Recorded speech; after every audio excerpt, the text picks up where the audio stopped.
それでは皆様、定刻となりましたので、インターナショナルツーリズムフォーラムを開始させていただきます。なお、こちらのセッションは英語でのセッションとなります。 The language used will be in English. If you'd like to listen to Japanese language, be sure to get the simultaneous interpretation equipment and use it. Imagine if we travel tomorrow, we could start like this. At departure, it could look like this. And the destination, it could be like this.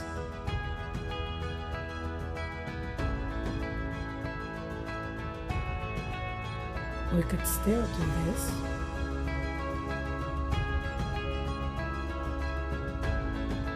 Or simply this.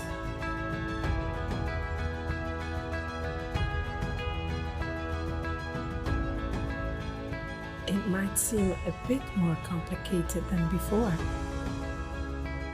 but trust us, it could also be easy,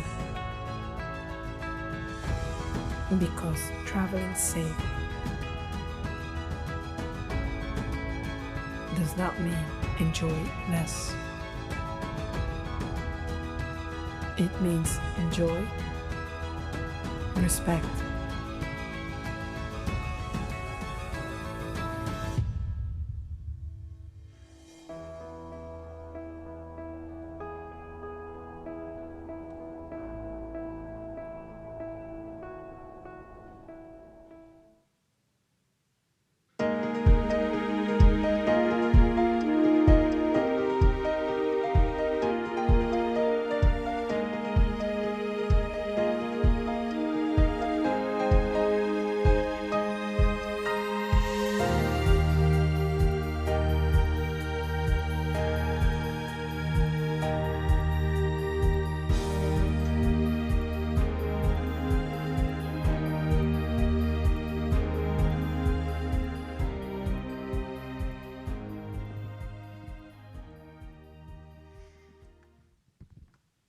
Ladies and gentlemen, good afternoon. It's my pleasure to welcome you to the TEJ International Tourism Forum in collaboration with UNWTO. I'll be your MC and discussion moderator today. Amidst the unseen challenges which the world is facing, we're moving towards a new normal. The global pandemic has made us pause and rethink how we can sustain the existence of our industry, while at the same time turning it into an ambassador for a better and more sustainable future. The theme of today's forum is overcoming the COVID-19 crisis, building the foundations for future resilience and sustainable tourism growth. We heard a great deal about that in the two keynote speakers we just heard previously from here in Okinawa and also the Philippines. Now, I'm delighted to have 6 VIPs with us to discuss this topic in more detail. They include country ambassadors to Japan and the executives from public and private sectors in Japan's tourism industry. So, before we begin, please allow me to introduce our panelists and join me in welcoming them here to the forum. To my far left, the Ambassador of the Arab Republic of Egypt, His Excellency Ayman Kamel.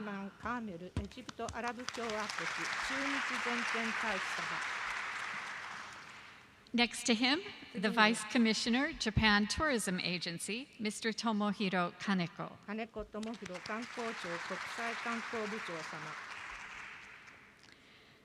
The Ambassador of the Kingdom of Spain in Japan, His Excellency Jorge Toledo.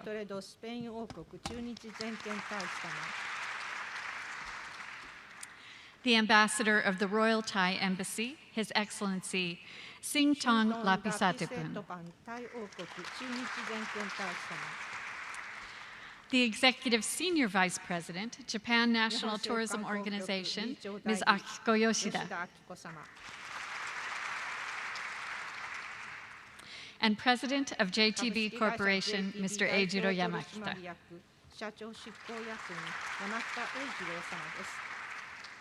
Ladies and gentlemen, once again, welcome to the International Tourism Forum at Tourism Expo here in Okinawa. Thank you for coming to Japan's southernmost island amidst this uncertainty of the coronavirus. The pandemic has disrupted the social and economic life in every part of the world. It has threatened the very existence of our industry, bringing it to a complete stop.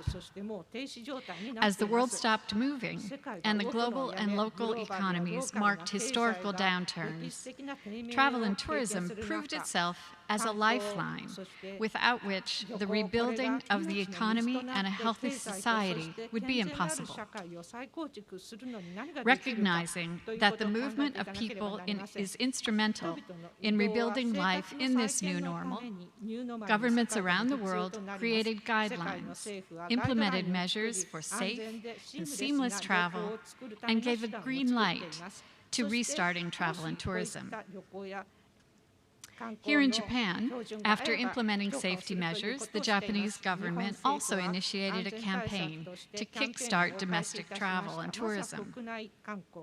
As Japan's go-to travel campaign gathers momentum and the country gradually gets used to life in this age of coronavirus, the spotlight is shifting to the creation of policies and strategies that will foster resilience and sustainable development through public-private cooperation, value creation, and tourist flow management.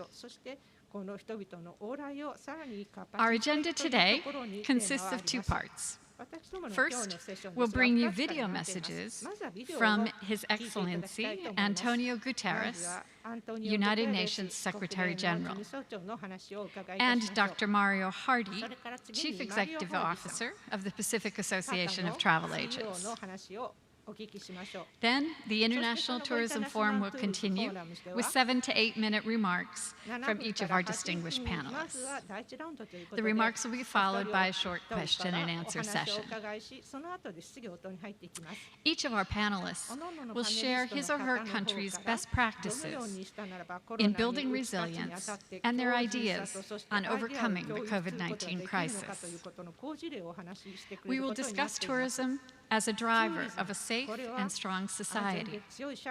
We will look for hints on how to restart international tourism in the new normal and how to build a new platform for cooperation between the public and private sectors in the industry. We will search for best practices in restoring consumer confidence in tourism and creating jobs in local communities which are suffering such losses during this pandemic. The session will seek to provide a clear, reliable, and workable framework to mobilize travel and tourism priorities and partnerships, to enable the building of strong resilience and all-encompassing sustainable growth in this new reality. What can the public and private sectors do? What policies and practices should be implemented to speed up the process? How can we recreate and activate the tourism value chain and regain consumer confidence? How can we best enhance understanding of the necessity of integrated community mechanisms for sustainable tourism develop in this new reality that balance three key factors: the economy, society, and the environment? So, let us begin by taking a look at the video messages from UN Secretary General Antonio Guterres.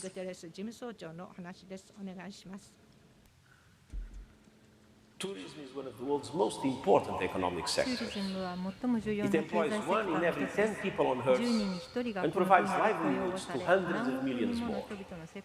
It boosts economies, and enables countries to thrive. It allows people to experience some of the world's cultural and natural riches and brings people closer to each other, highlighting our common humanity. Indeed, one might say that tourism is itself one of the wonders of the world. That is why it has been so painful to see how tourism has been devastated by the COVID-19 pandemic. In the first 5 months of this year, international tourist arrivals decreased by more than half, and some $320 billion in exports from tourism were lost. Overall, some 120 million direct jobs in tourism are at risk. Many are in the informal economy or in micro, small and medium-sized enterprises which employ a high proportion of women and young people. The crisis is a major shock for developed economies, but for developing countries it is an emergency, particularly for many small island developing states and African countries. For women, rural communities, indigenous peoples and many other historically marginalized populations, tourism has been a vehicle for integration, empowerment and generating income. Tourism is also a key pillar for the conservation of natural and cultural heritage. The following revenues have led to increased poaching and habitat destruction in and around protected areas, and the closure of many World Heritage sites has deprived communities of vital livelihoods. It is imperative that we rebuild the tourism sector, but it must be in a way that is safe, equitable and climate-friendly. Transport-related greenhouse gas emissions could rebound sharply if recovery is not aligned with climate goals. Supporting the millions of livelihoods that depend on tourism means building a sustainable and responsible travel experience that is safe for host communities, workers and travelers. To aid recovery, I have identified 5 priority areas. First, mitigate the socio-economic impacts of the crisis. Second, build resilience across the entire tourism value chain. Third, maximize the use of technology in the tourism sector. Fourth, promote sustainability and green growth. And fifth, foster partnerships to enable tourism to further support the sustainable development goals. Let us ensure that tourism regains its position as a provider of decent jobs, stable incomes, and the protection of our cultural and natural heritage. Thank you.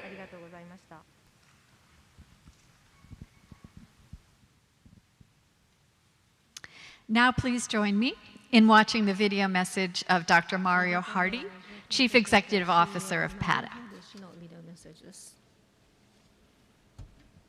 Excellencies, ladies and gentlemen, a very good afternoon to you all. As the CEO of the Pacific Asia Travel Association, PATA, I am pleased to join virtually today at the International Tourism Forum of the Tourism Expo Japan 2020. The current COVID-19 pandemic presents the greatest challenge the world has ever seen and has drastically changed the entire travel and tourism landscape. According to a recent policy brief from the United Nations, a COVID-19 impact on the tourism industry. If a solution to reopen borders and rebuild consumer confidence is not found in a month to come, over 100 million direct tourism jobs are at risk globally, with approximately $1 trillion in losses in international visitor spending.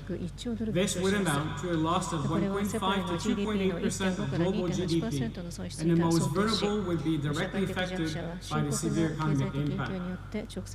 Nevertheless, the current situation has also given the industry an incredible opportunity to restart tourism and reassess the interdependence of relationships between tourism, the economy, the environment, and society, as well as highlight the importance of travel and tourism as a global vehicle for socioeconomic growth.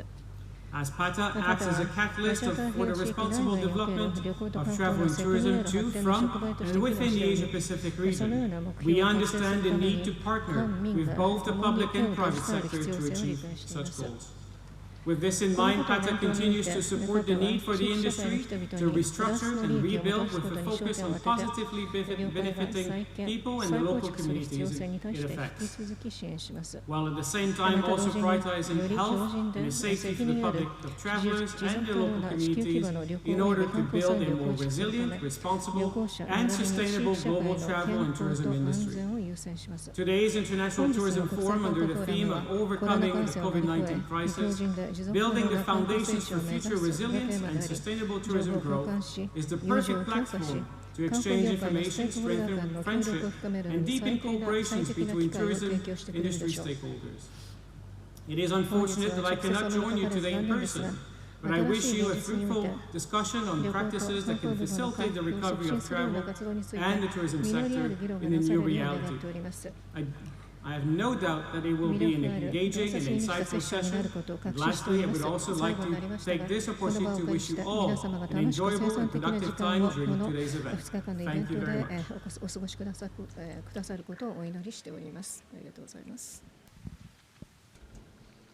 Those were inspiring messages, and we're certainly very honored to have that kind of messaging from these global world leaders. Dr. Hardy just mentioned, let's make this engaging and thought-provoking. So here we go. It's time to turn now to our VIPs to hear their remarks. And we will begin first with the Ambassador of the Royal Thai Embassy, His Excellency Sing Tong Lapisatham.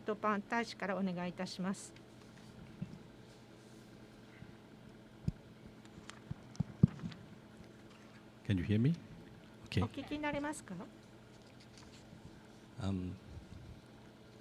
Konnichiwa, minasan. Well, Excellencies, distinguished guests, ladies and gentlemen, it is such an honor for me to be here with all of you today at this meaningful forum to discuss how the tourism sector can overcome COVID-19. In order to revitalize tourism industry affected by COVID-19, I think it is necessary for the government, any government, to find long-term solutions to strike a balance between economic recovery and health security. Tourism industry is the major contributor to Thai economy. I therefore would like to share some strategies that Thailand has implemented. I would say that is our small contribution to global tourism industry.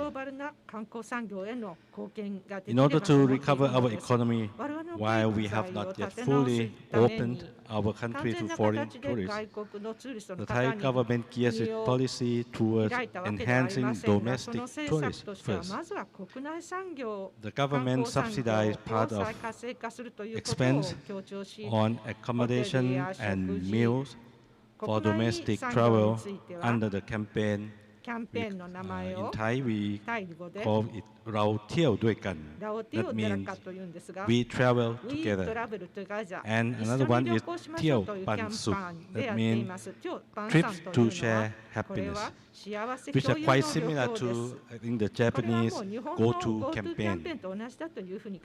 In opening our country little by little, the Thai government has resumed a conducive environment for the movement of people, such as granting a visa for tourists from low COVID risk countries, as well as granting a long-stay visa for foreigners who are 50 years old and over.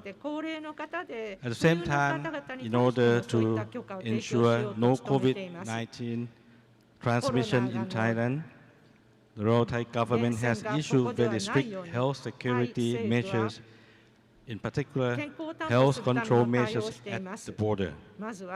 All foreigners must have a fit-to-fly certificate, a PCR test, and a health insurance prior to arriving in Thailand. After their arrival, all travelers must undergo 14-day quarantine at state-assigned accommodations. Recently, the Thai government has set the health standard to restore tourist confidence, namely Amazing Thailand Safety and Health Administration, or SHA certificate. Hotel, restaurant, tourist attractions, transport services, and other facilities in Thailand with the SHA sign will reassure tourists of their health standards so that foreign and Thai tourists can feel safe and be at ease to use those facilities. We anticipate that those measures mentioned earlier will lead to not only a revival of the tourism industry, but also sustainable and responsible tourism. We also hope that the implementation of these measures can be part of our efforts regarding the Sustainable Development Goals. Policy implementation might be various from countries to countries, depending on circumstance in each country. The panelists today, I think they will share with us many good examples.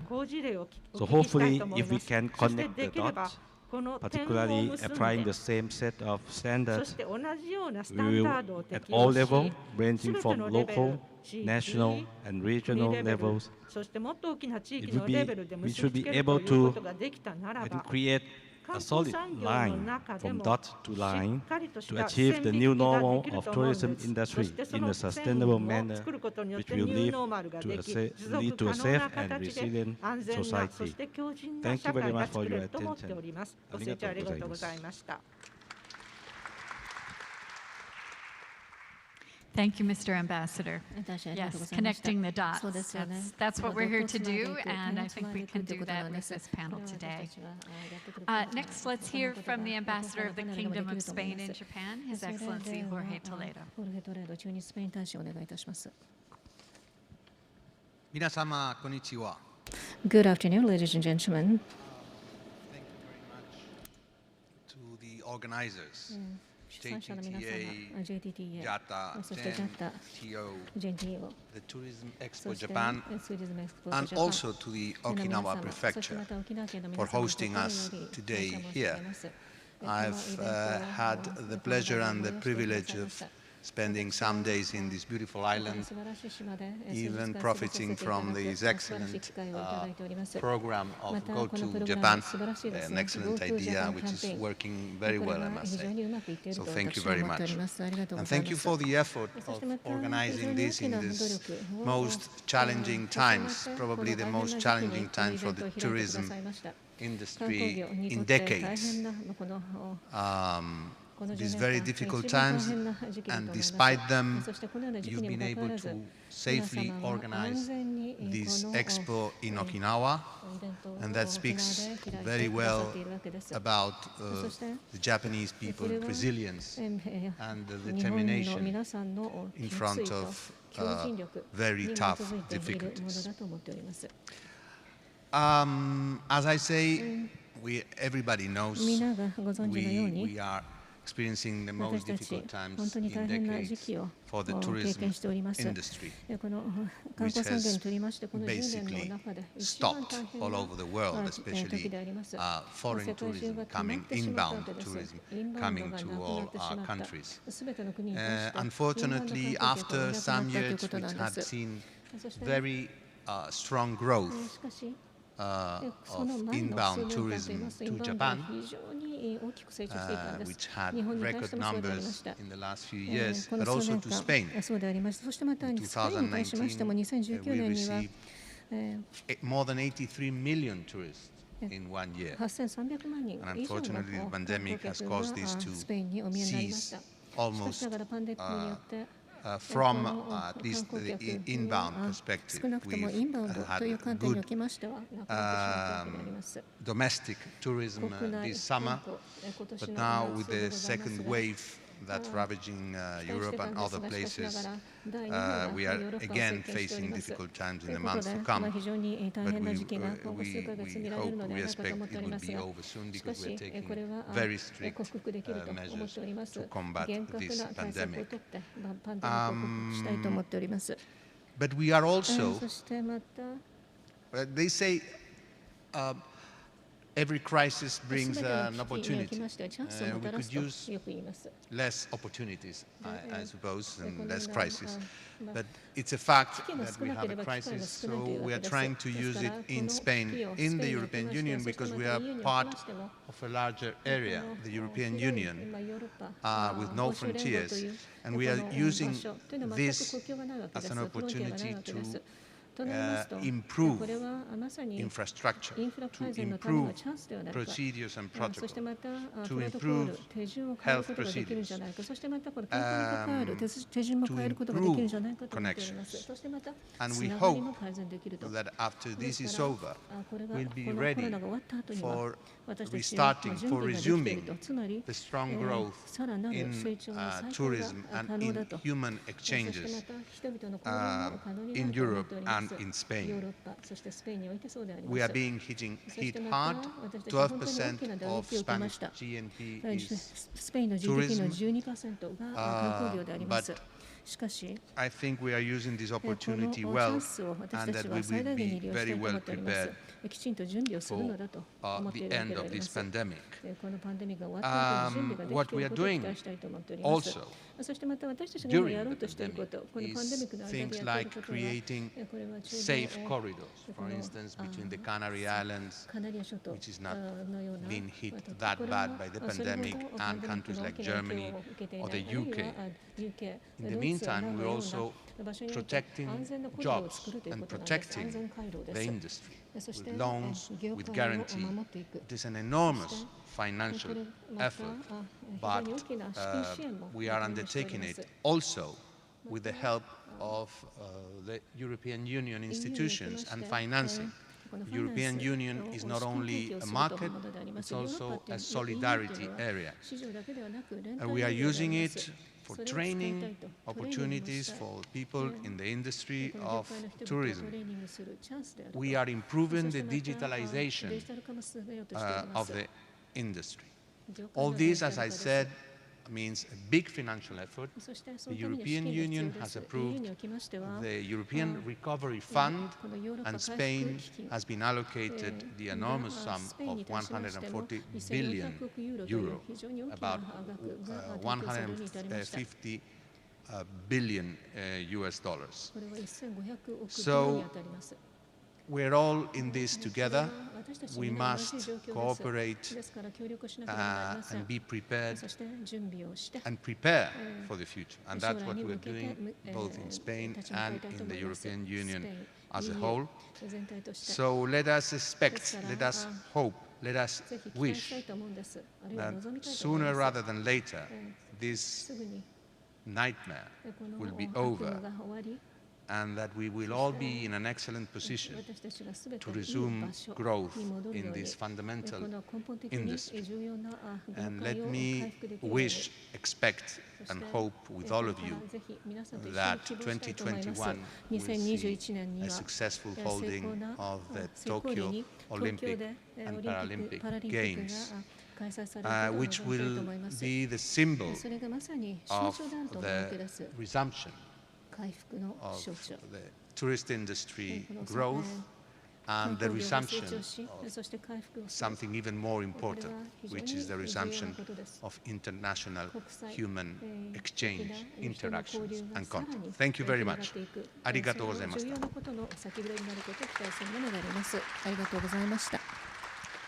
Thank you, Mr. Ambassador. Spain has really made so much progress, as you described, and I think we have to congratulate you on that and look forward to how you continue to do that. Now, let's turn to the Ambassador of the Arab Republic of Egypt, His Excellency Ayman Kamel.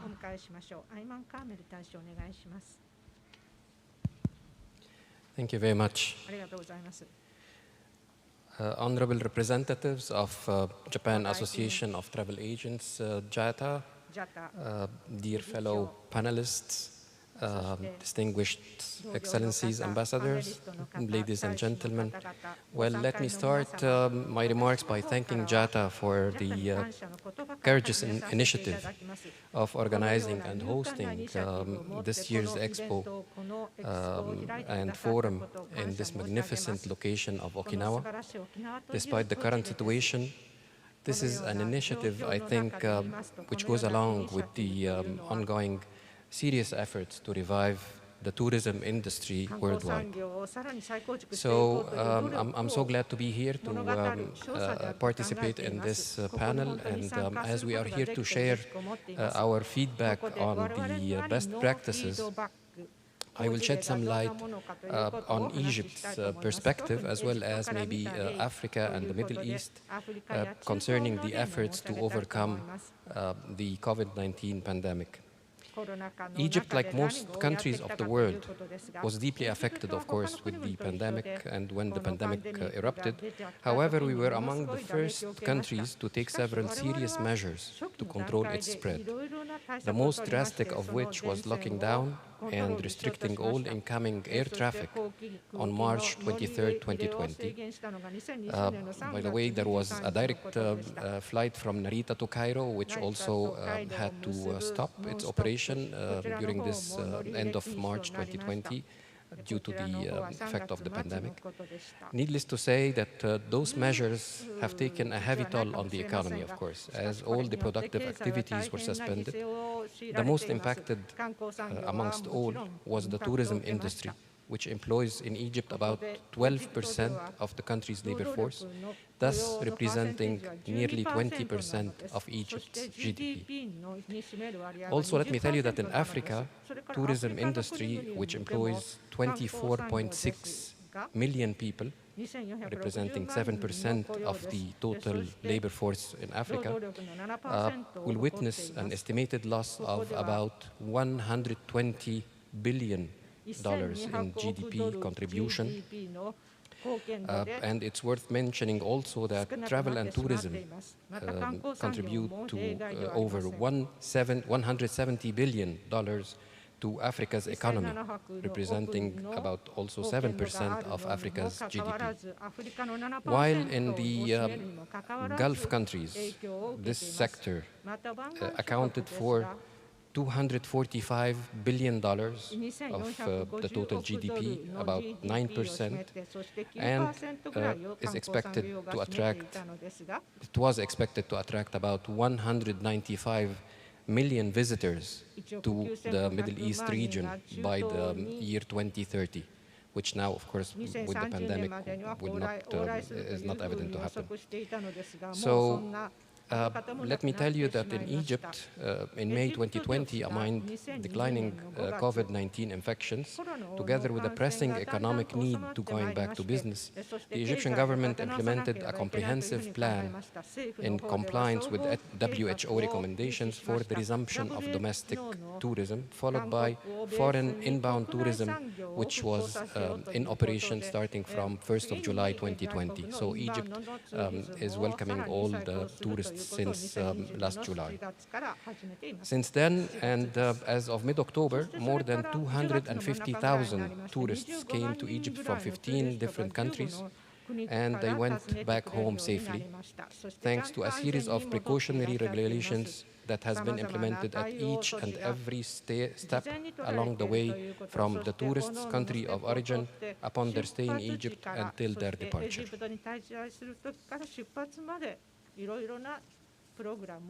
The newly adopted precautionary measures were applied as well on board of all Egypt Air flights, which are regularly and thoroughly disinfected before flights, and making sure to provide universal protection kits to all passengers and to have designated areas for passengers showing symptoms of illness during the flight. Also, precautionary measures upon arrival at Egyptian airports were implemented, as all passengers are required to present a negative RT-PCR test conducted within 72 hours prior to their arrival, and 96 hours for other further destinations such as Japan, China, Thailand, Australia, and the American continent. Additional strict precautionary measures at hotels were enforced as well, such as checking the arriving guest temperature, disinfecting their luggage before checking in, encouraging electronic payments, also all the new technological solutions and apps providing universal personal protection kits for guests. And all hotels were required to have an around-the-clock on-call doctor, and they are also required to designate a special floor for minor, non-critical positive cases of COVID-19 asymptomatic cases, where they are fully covered medical expenses and accommodation. In parallel to these precautionary measures, the government has set some incentives for tour operators to encourage the resumption of tourism, such as exempting tourists arriving directly to seaside resorts and archaeological sites, airports, from visa fees. So now even tourists arriving to all seaside destination or cultural destinations are accessing Egypt without any requirement for prior visa and any payment for a visa, reducing aviation fuel prices by 10% for charter flights, discounting landing and housing fees in airports of touristic sites by 50%, and ground handling fees by 20%. So, of course, all these incentives were meant to encourage the inbound tourism. Also, tourists arriving on board Egypt Air and the Air Cairo flights now enjoy 20% discount on entry ticket fees to all archaeological sites. We in Egypt believe that going back to business as usual is no longer a choice. There will certainly be a new normal that everyone will have to adjust to, and this requires a very high degree of awareness, as changes will have to be made across the board of the industry to ensure a safe recovery of the sector. For us Egyptians, our resilience derives from our ancestors. So we found on our ancient papyrus a famous slogan since the time of the ancient Egyptians, saying life, prosperity, health. This slogan now became the new brand. We branded our safety campaign for the new normal tourism with this new slogan, life, prosperity, health. We certainly hope that the tourism industry could overcome this pandemic challenge and resume all activities safely and comfortably for the well-being of this vital sector. Thank you very much for your attention. Arigatou gozaimasu. Thank you. Thank you, Mr. Ambassador. It is quite remarkable what Egypt has been able to do in these few short months since July. And I love the new slogan. I think that should be for all of us in this industry. Thank you. Now let's turn to our panelists from Japan and hear from them. First, to Vice Commissioner of the Japan Tourism Agency, Mr. Kaneko. Thank you very much, Marjorie-san. And good afternoon from Okinawa, Japan to you all. I am Tomohiro Kaneko, Vice Commissioner of Japan Tourism Agency. It is my great honor to be invited to this forum together with honorable ambassadors and distinguished tourism experts and to speak in front of you. Let me also express my deep appreciation for the relevant persons from JTTA, JATA, JNTO for their tireless work in preparing this forum during the COVID-19 pandemic. As for today's topic, I would like to briefly go over 2 points. The government's role in crisis management and move toward restarting international tourist exchange. First, regarding the government's role in crisis management. At the G20 Tourism Ministers meeting in Japan last year, we took a leading role in stressing the importance of crisis management in tourism sector. for the first time. Since tourism is easily affected by disasters, each country should share their knowledge and experience to increase tourism resilience. Based on this, G20 members have adopted Annex 2 of the Ministers' Declaration, namely actions for strengthening the resiliency of tourism. And then this year, COVID-19 pandemic has been spread throughout the world, including Japan, of course. The effects of domestic tourism were devastating, and demand for tourism was literally evaporated. Our government quickly provided loans and subsidies for the continuation of businesses and employment. And also, as mentioned by previous speakers, we commenced Go To Travel campaign on July 22nd with the aim of stimulating domestic travel demand and disseminating new style of travel without spread of infection. 1 trillion yen or $10 billion budget has been allocated to this campaign, and about 25 million people have utilized it by the end of September. We believe that some kind of trust, or probably I should say comfort, was garnered. Namely, traveling itself will not lead to the spread of infection if appropriate safety measures are taken, such as always wearing a mask and washing hands frequently. That would be the foundation for safe and secure international travel. Now, I would like to move on to the next topic, which is government's move toward restarting international tourist exchange. We are currently facing a severe challenge right now, but this period could become a chance for us to prepare for its revival of international tourism. Our government is currently working to offer more multilingual support, among others, for international tourists.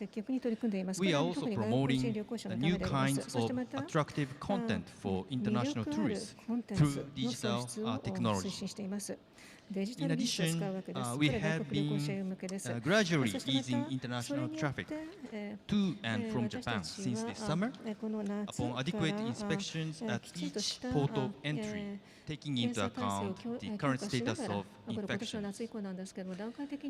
As you know, Japan will hold the Tokyo Olympic and Paralympic Games next summer. It depends on the infection situation around the world, but we hope that international traffic will resume by then, leading to the increase of foreign tourists after the Olympics.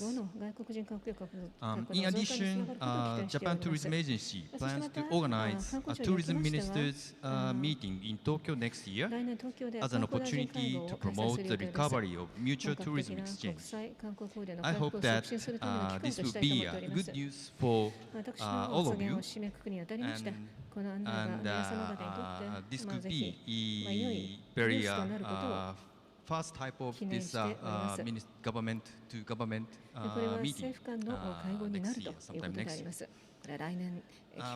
Now, I'll stop here, and thank you very much for your attention. ありがとうございました。Thank you, Kaneko-san. Yes, as one of those 55 million people who have already been on the Go To Travel campaign, I can attest it works very well and it's a great, great program. Japan has made a lot of progress domestically so far. Let's turn now to JNTO and hear from the Executive Senior Vice President, Akiko Yoshida. Good afternoon, everyone. I'm Yoshida of Japan National Tourism Organization, which is a national tourism board promoting inbound tourism to Japan.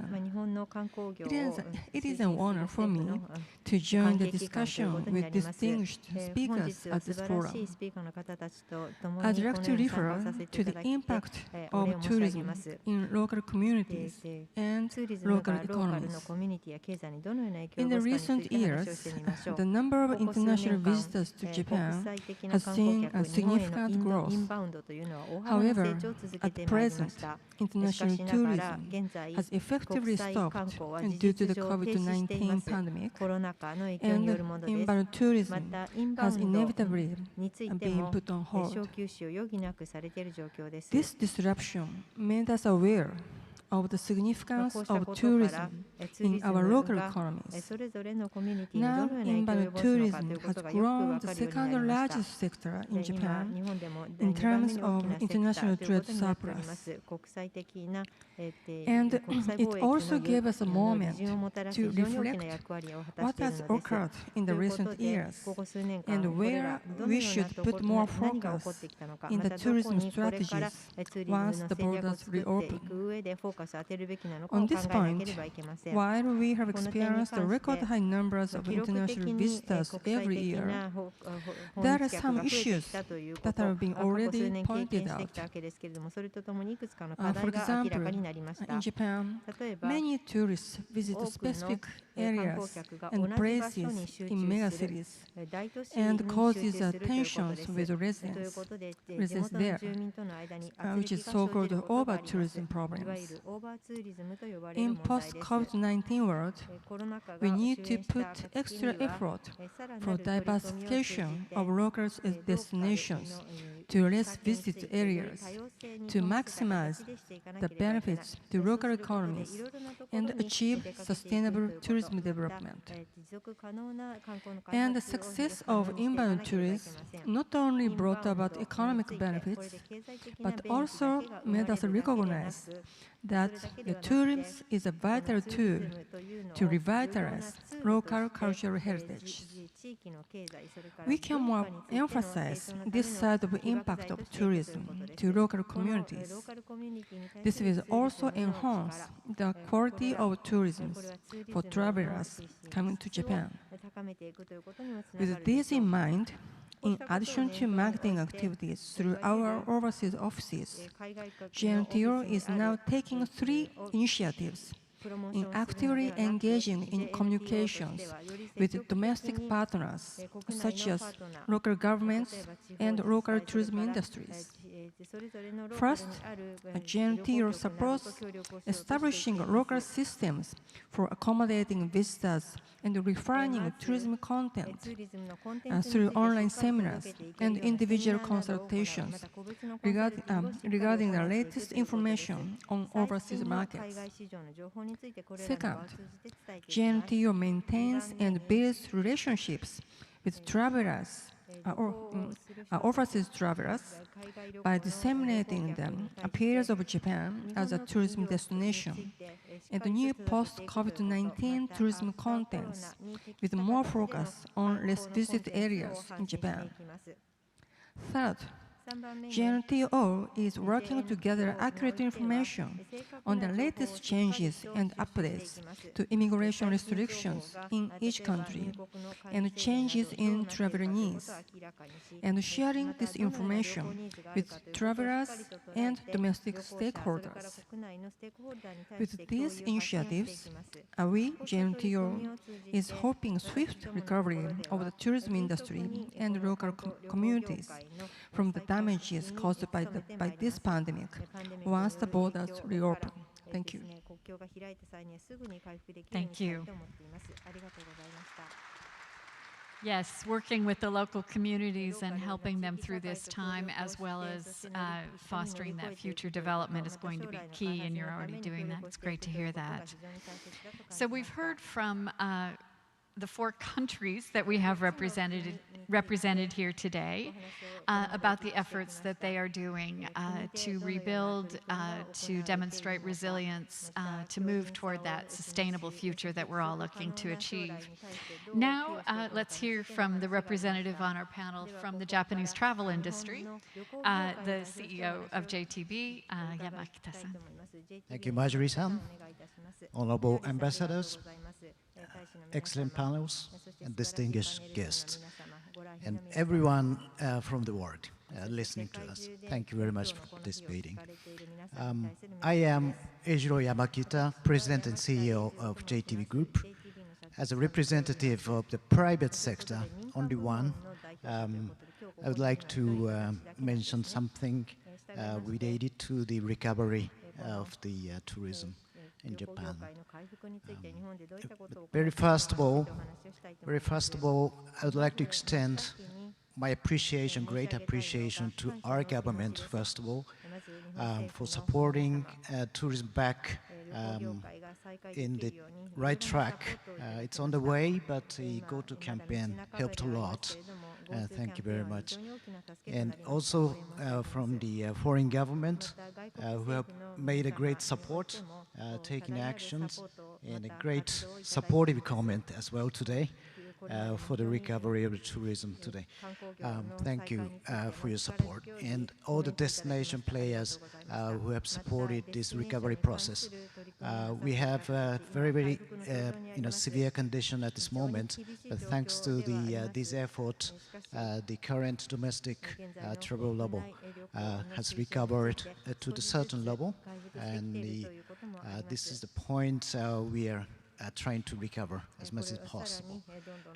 Still, the cross-border trip has a lot of problem,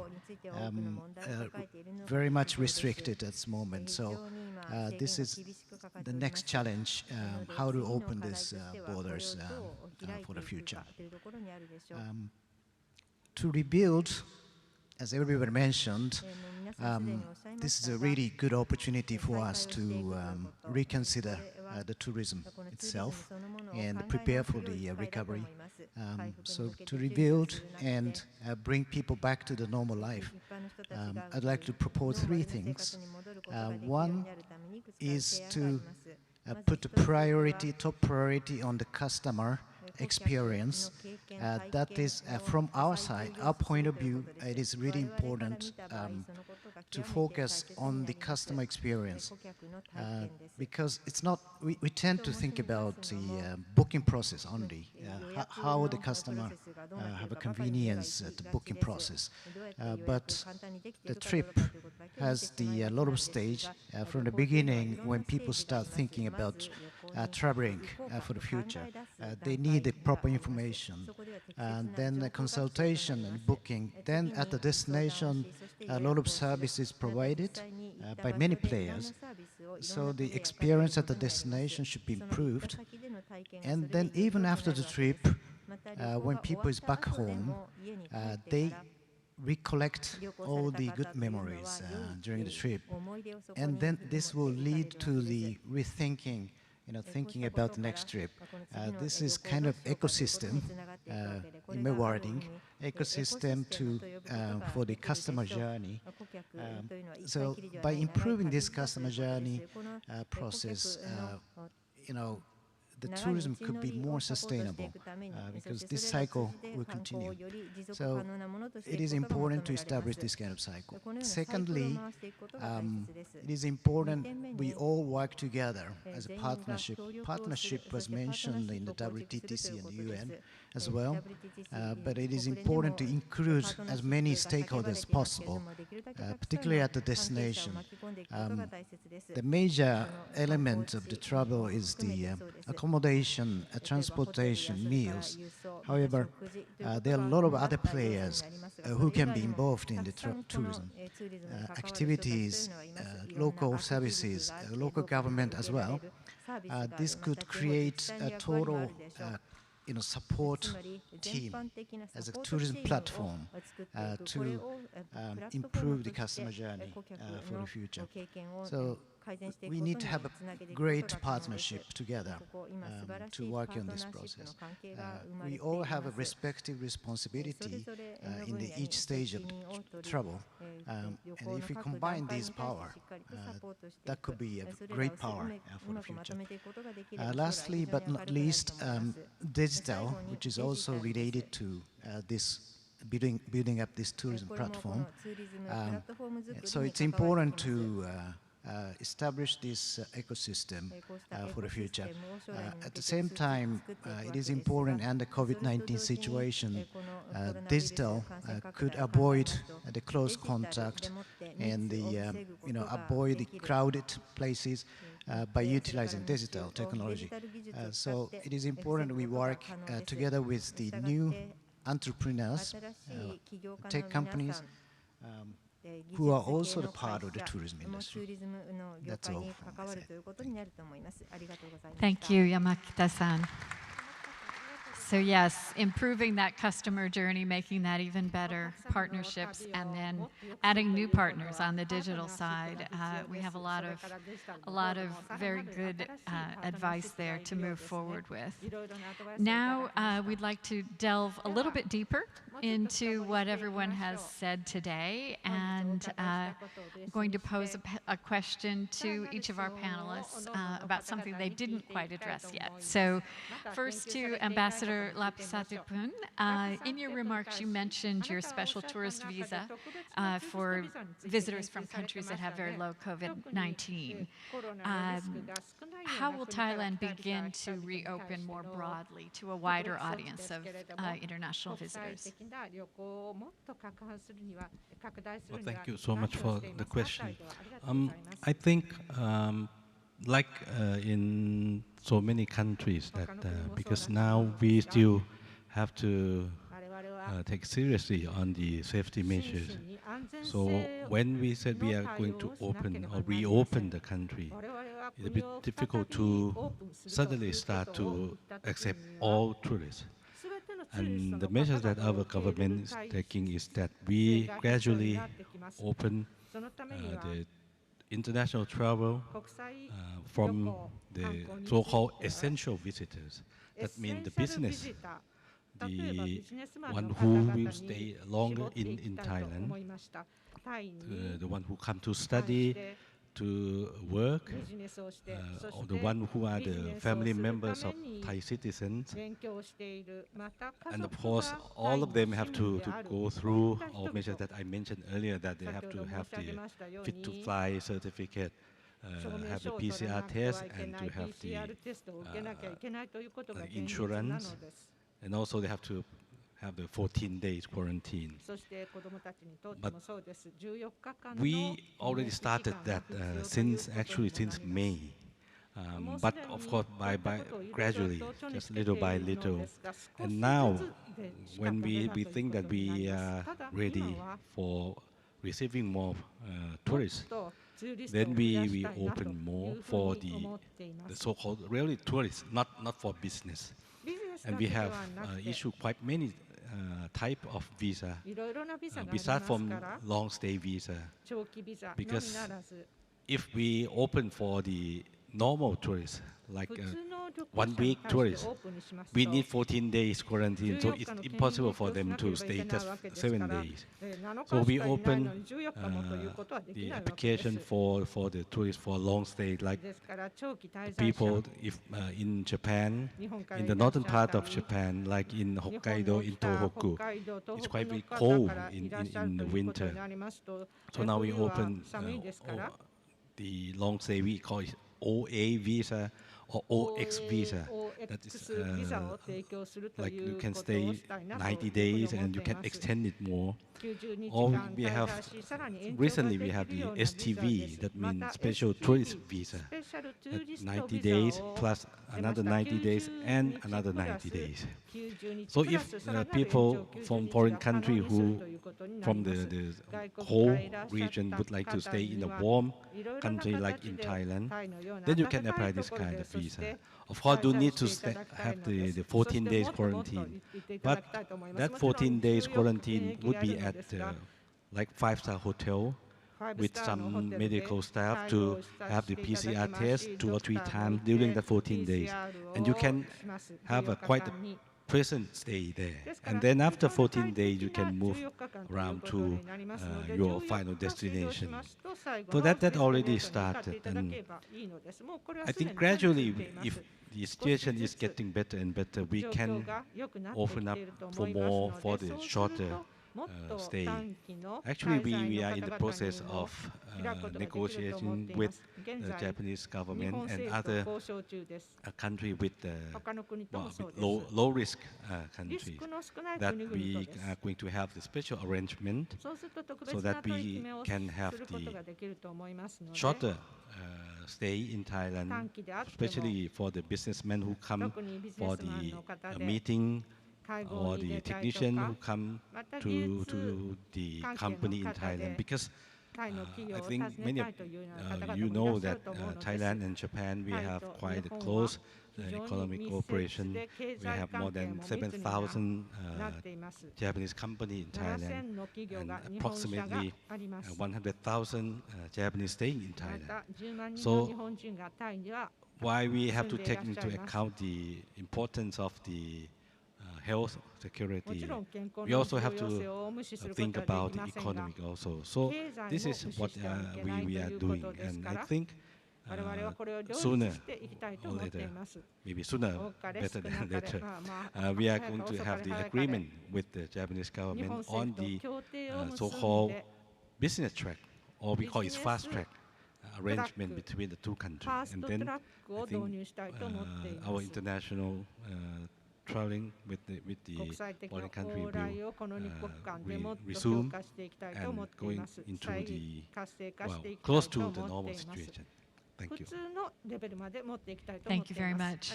I like the idea of the multiple extendable tourist visa. I think that there would be people around the world who would be very interested in taking you up on that. Yeah, it's a good idea.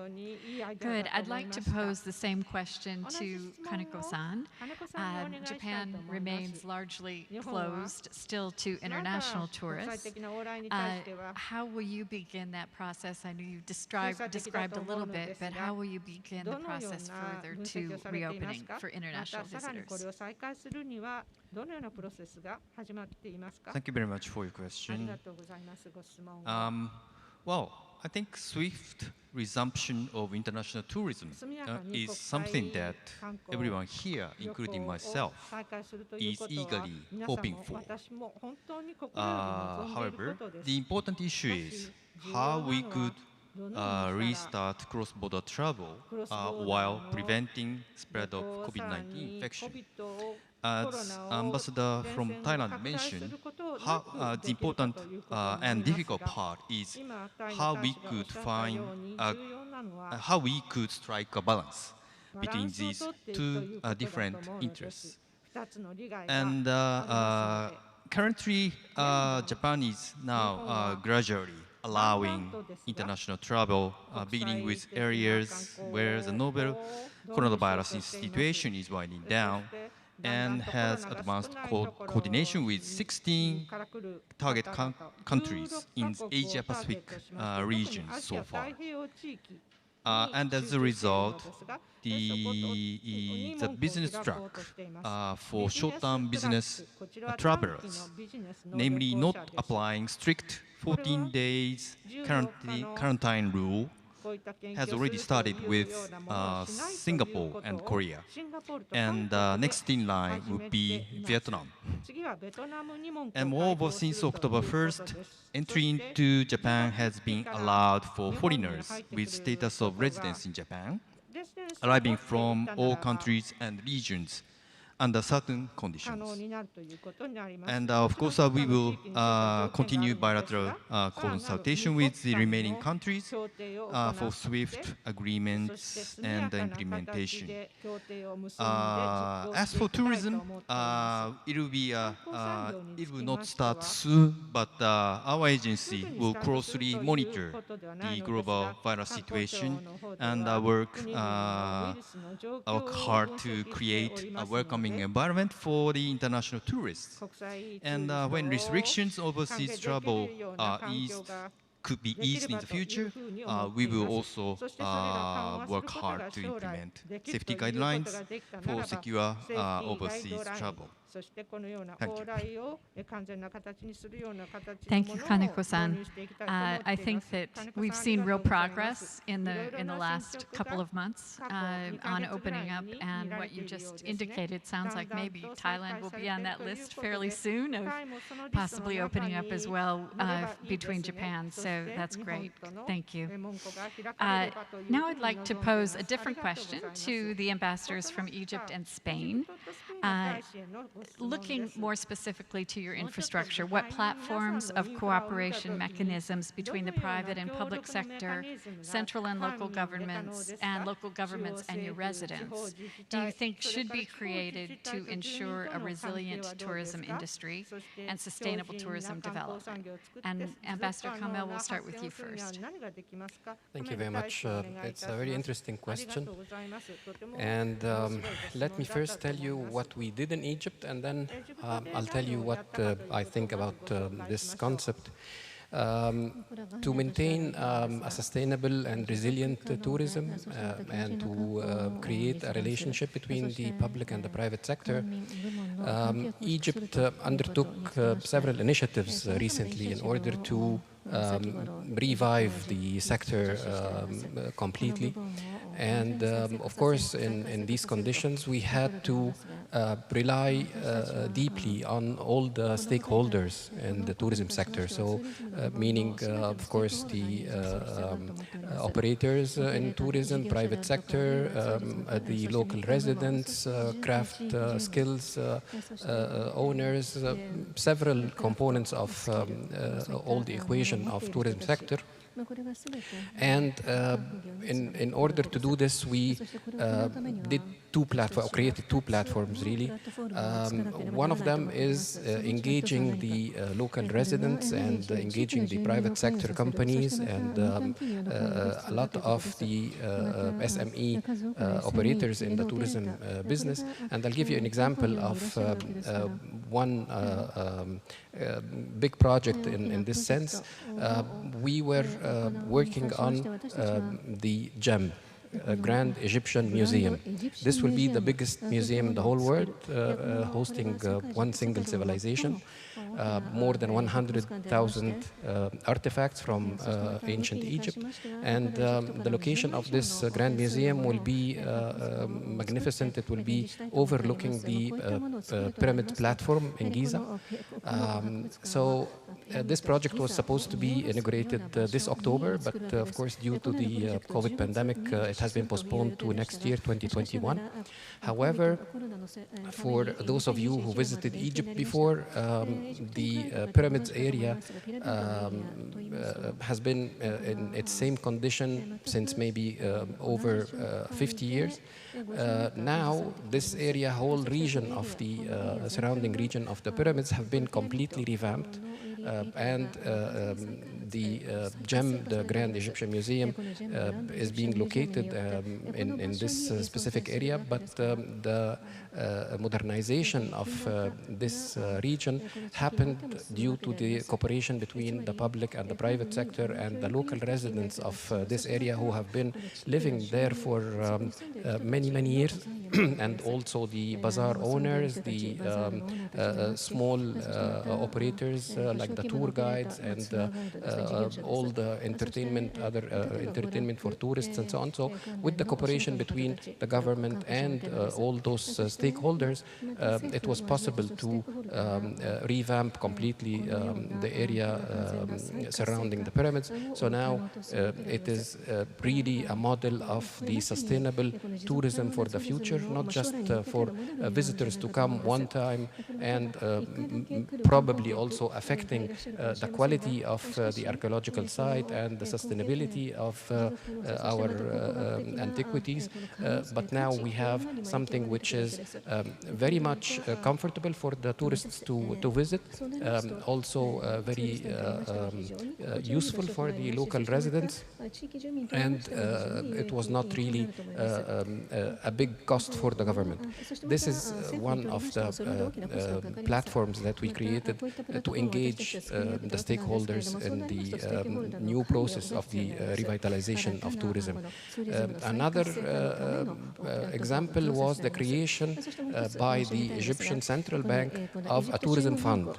This tourism fund has been created with an initial amount of $300 million and still also trying to create more funds and generate more funds in order to help mainly the SME operators in the tourism sector and provide also assistance and incentives not just for the small operators but also for the hotel owners and all the tourism sector components. So for instance, all the financial liabilities on the tourism business owners and hotel management companies will be rescheduled due to the current situation thanks to the help from this fund.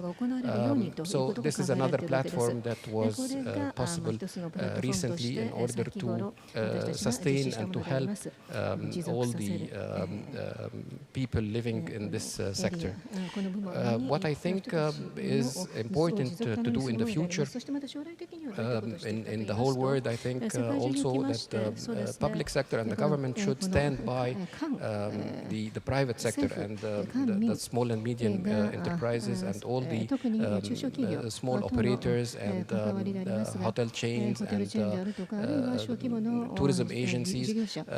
Governments have to provide assistance through these platforms to engage local residents in all the touristic areas also in this sense to create more awareness to the importance of tourism and to how to build capacities in local residents also to cooperate with the government in this sense and through similar solutions like funds to be created in all countries and providing funding and sustainability allowances to all the operators in this sector. I think this is the solution to engage the public and private partnership in the revitalization of the tourism sector.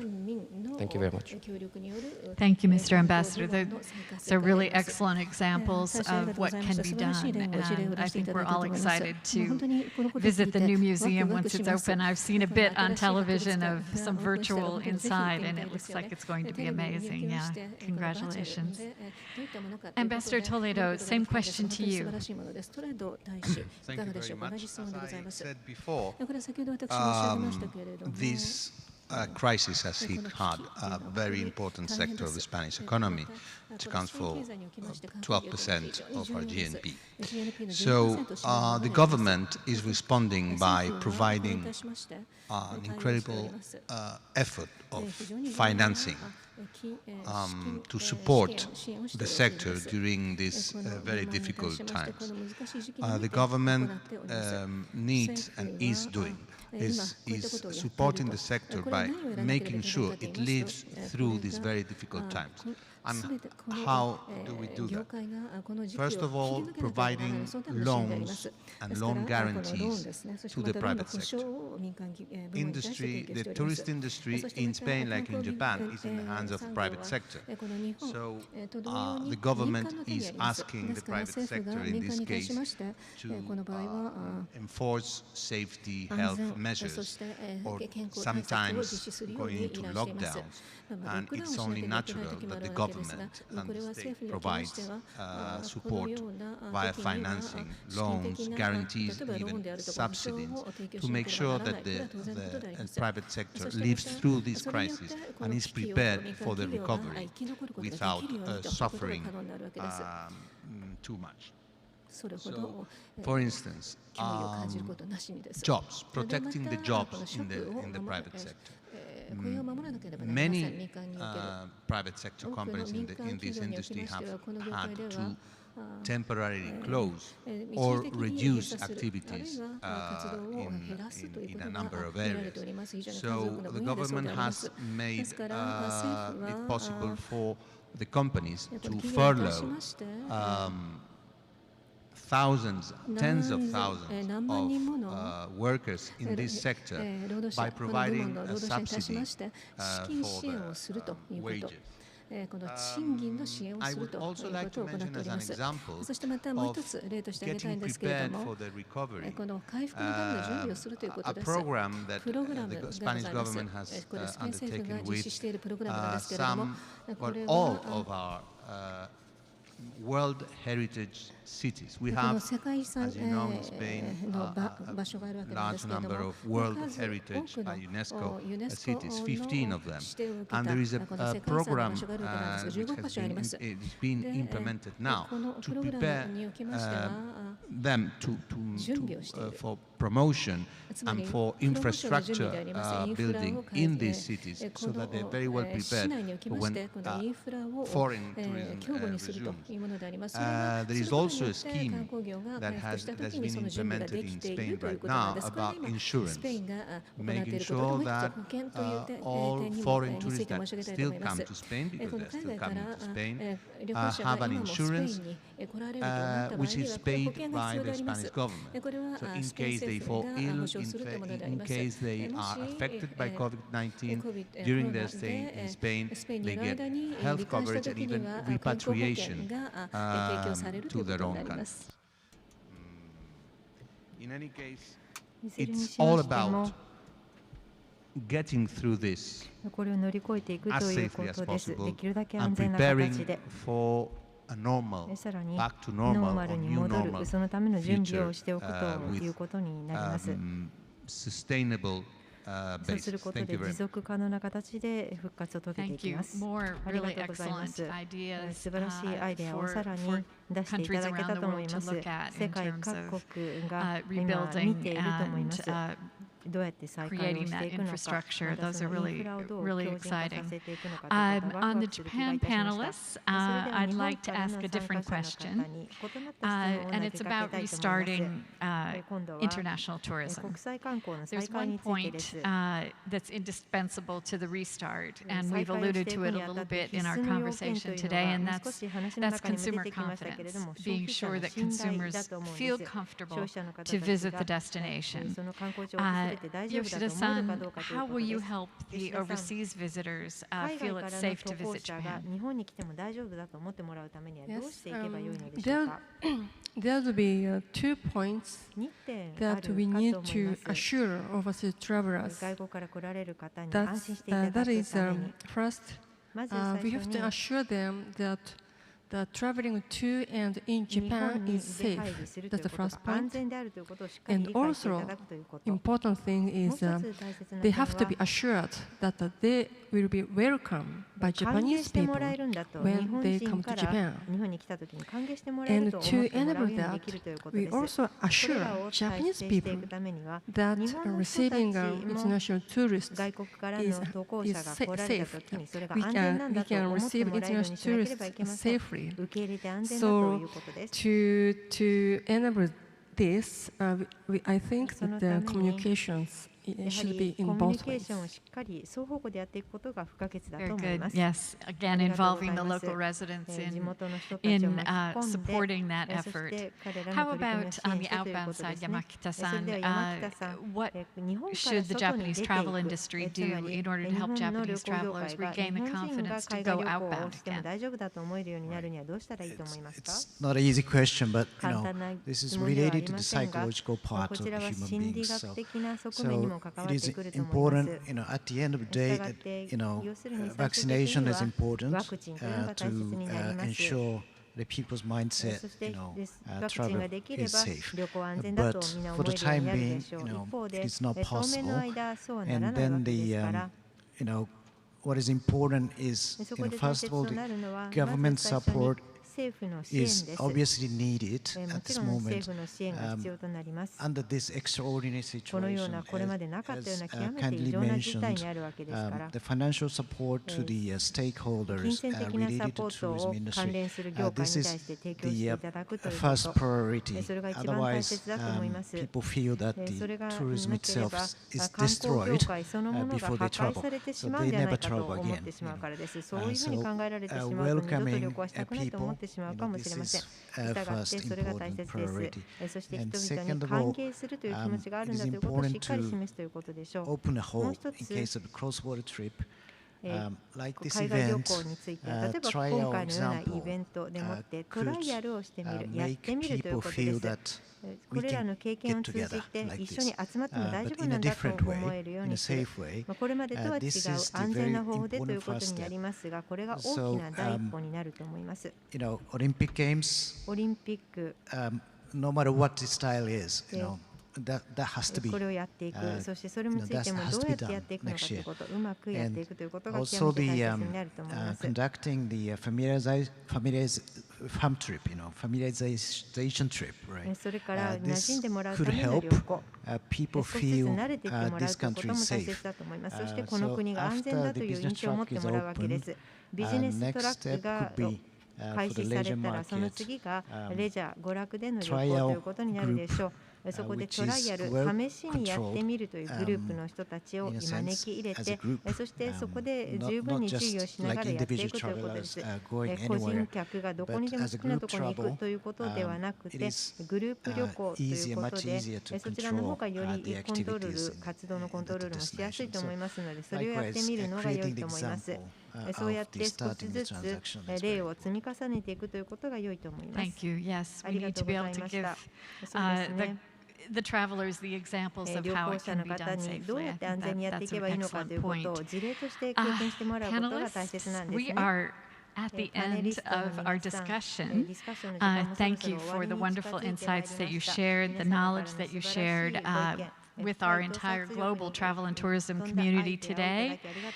Each of you have shown that by working together, we can build the foundations of a strong, resilient society and ensure sustainable tourism growth. So, ladies and gentlemen, could you please join me in giving a round of applause to our distinguished panel today? Thank you to all of you.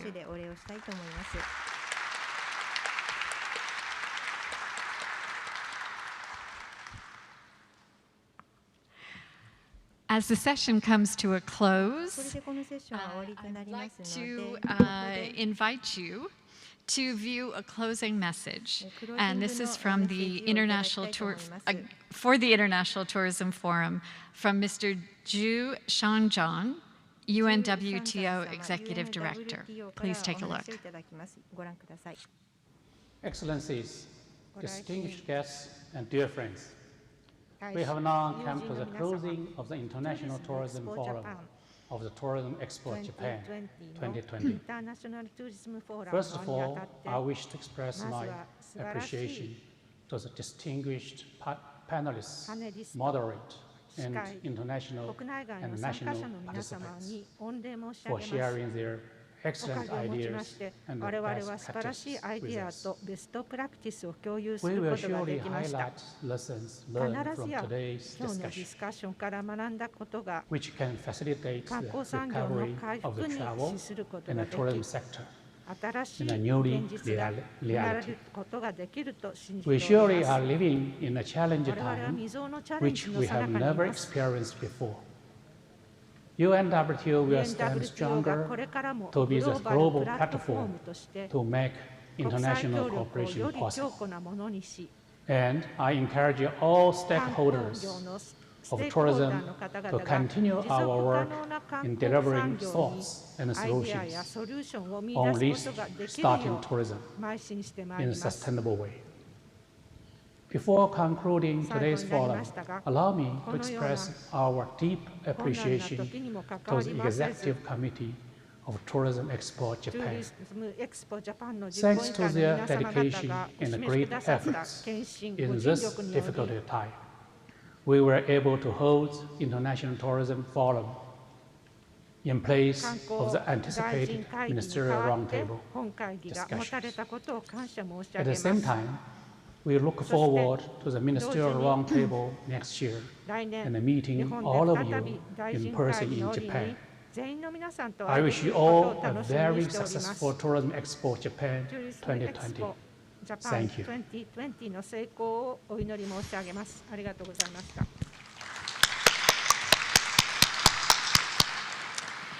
Ladies and gentlemen, we've come to the end of the International Tourism Forum here at TEJ Tourism Expo Japan in Okinawa. Join me again in another round of applause for our speakers today, and thank you all very much for joining us.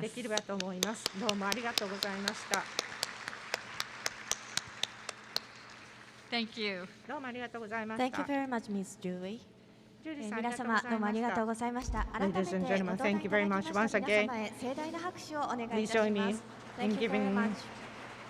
rounds of applause to そ the れでは皆 speakers 様 and どうぞ panelists. ご講談ください。 Thank you very Please much. sit The down. Thank panelists. you very much.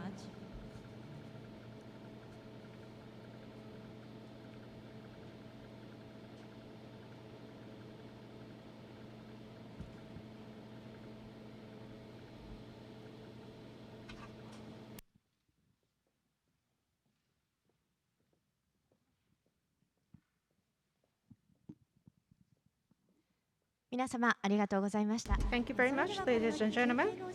We are going to have a break. この後こちらで開催されます沖縄 Night 16時30分開始を予定 will be started at 16:30 in this auditorium. Please have a rest until that time. Okinawa Night does not require to use